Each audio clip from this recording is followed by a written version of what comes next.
In a newsroom, the collection of old notes, stories, and ideas is called a morgue. This spooky season, we're digging through our morgue, trying to unearth creepy tales from the past. It's a lot of those. So true crime has been a pop culture fixation for centuries now. In the 1870s, a case of a brutal axe murder off the coast of Maine have fueled the headlines for weeks. Here's Bill Green.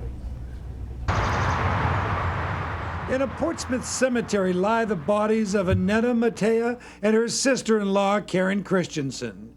They were hacked to death in a brutal murder on March 6, 1873. The murder was a national sensation, in part because it happened on a remote Maine island called Smutty Nose. Smutty Nose is one of the 9 Isles of Shoals. It is one of the 5 that are in Maine. An extended family of Norwegian immigrants lived here. They briefly employed a ne'er-do-well Prussian named Louis Wagner. Bill Thompson leads tours for the Isles of Shoals steamship lines. The husbands of the girls found him unethical. He was stealing, actually, so they dismissed him. On the night of the murder, the men of the family were in Portsmouth. There they bumped into Louis, who realized the women were alone and that there was $600 in the house. He stole a dory and rowed out to Smutty Nose. It was in March, so it was cold. 9 miles, that's quite a road. He was a tough man. He supposed to was a very rugged man. He had a beard, he came from Prussia, and he was a real rugged guy. The fictionalized movie Weight of Water portrayed the family. You're gonna dance! Yes. Louis tried to sneak in and steal the money, but actually bumped into the bed of Karen, who was sleeping in the kitchen. She awoke, he panicked. And he hit her right over the head with a chair.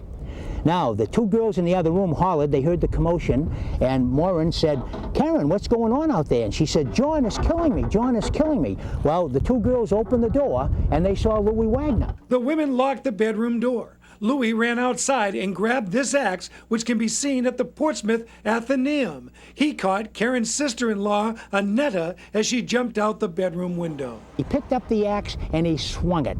And he hit the window sill, and took a big piece out of that, and the axe handle broke. Now, next thing he did is he hit the woman, and he sliced her up pretty bad, and it was pretty gruesome. The Athenaeum has records of just how horrific this crime was. The court transcript states that Louis went back into the house to kill Karen, who was too injured to escape. He then came back in the kitchen, smashed the door.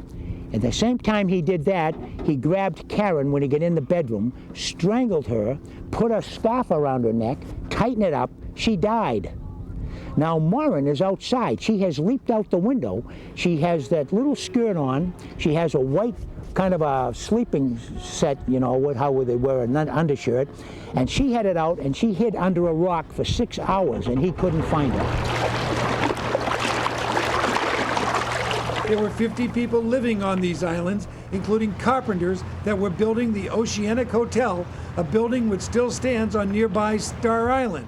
Louis knew he would be discovered. He stole the items in Karen's purse and left the island before daybreak. Louis had rowed back to Portsmouth. He took off his bloody clothes. He took his clothes and stuffed them in a privy behind the landlord's house, the bloody clothes. He bought a new set of clothes, and he headed to Boston.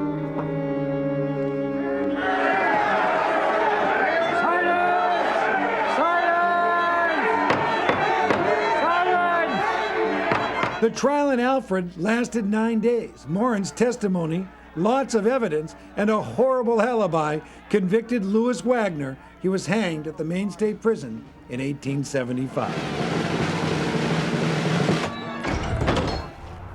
The murders at Smutty Nose are still intriguing. Books have been written, a movie has been made. The story is often talked about by mariners.